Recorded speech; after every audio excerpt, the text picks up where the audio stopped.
alright, alright. Okay, okay, okay. สวัสดีครับพบกับช่องคนขายน้ำโดยต้นแบ่งปันสูตรการชงเครื่องดื่มชนิดต่างๆให้เป็นให้อร่อยได้มาตรฐานด้วยวิธีง่ายๆแต่ดูเป็นมืออาชีพครับอยากเปิดร้านกาแฟสด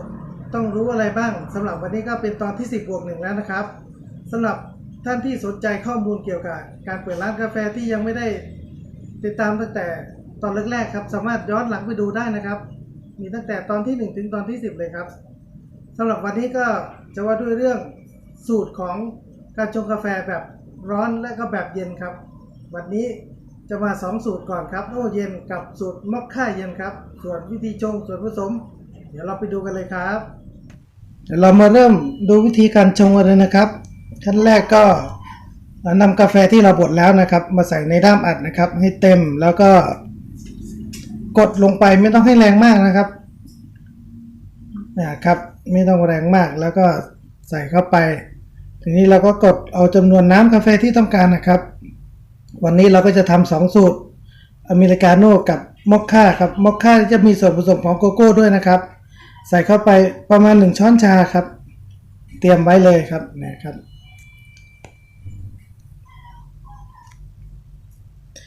ทีนี้พอเราได้น้ำกาแฟที่ต้องการแล้วนะครับเนี่ยครับแก้วนี้เป็น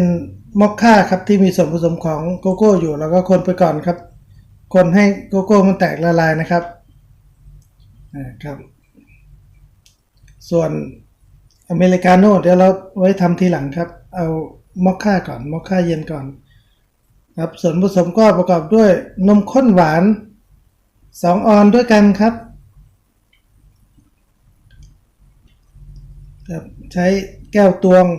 ไปเลยก็ได้เพื่อความแน่นอนครับแล้วก็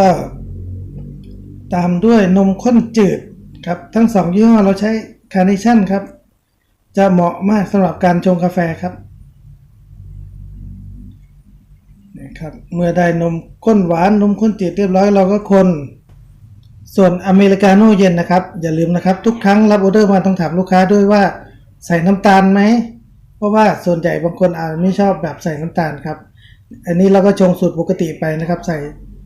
เป็นน้ำเชื่อมไปเลยครับครึ่งออนครับไม่ต้องใส่เยอะเนี่ยครับหรือจะถามเลยก็ได้ครับว่าชอบหวานมากหรือหวานน้อยครับ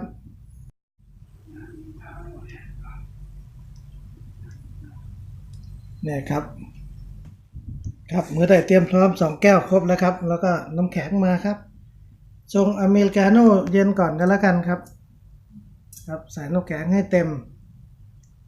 เทลงไปแล้วก็คนเพื่อความเย็นครับเติมน้ำแข็งเข้าไปหน่อย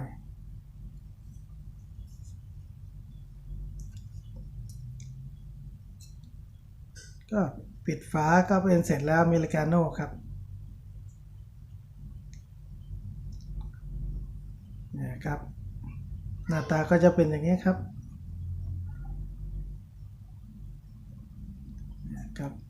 ส่วนมอคค่าเย็นครับนี่ก็เหมือนกันครับน้ำแข็งเต็มแก้วใส่เข้าไป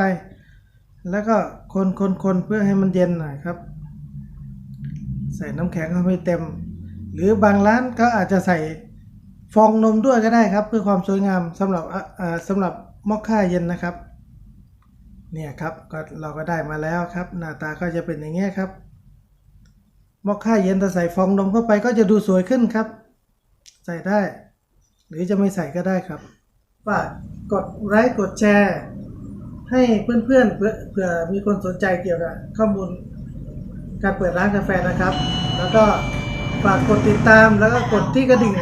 กิ๊งๆครับแล้วท่านก็จะได้รับการแจ้งเตือนเป็นคนแรกเลยครับ